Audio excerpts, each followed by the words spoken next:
କବିତା ନାରୀ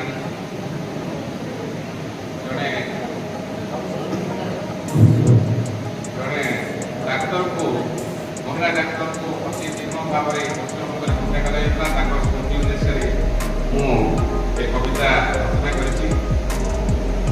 ତୁମେ ଏ କ'ଣ କଲ, ତୁମେ ଏ କ'ଣ କଲ ଯେ ତୁମକୁ ନୂଆ ଜୀବନ ଦେଇଥାନ୍ତା, ମରଣ ଯନ୍ତ୍ରରୁ ପାରି କରି ନୂଆ ଆଲୋକ ଦେଖାଇଥାନ୍ତା।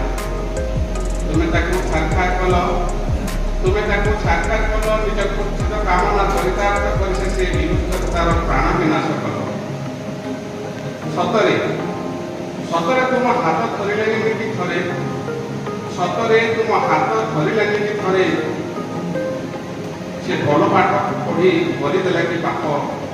ଗରିବ ବାପଟା କେତେ କଷ୍ଟ କରି ଏକମାତ୍ର ଝିଅକୁ ପଢ଼େଇଥିଲା ପାଠ, ଆଉ ଭାବିଥିଲା ଝିଅ ତାର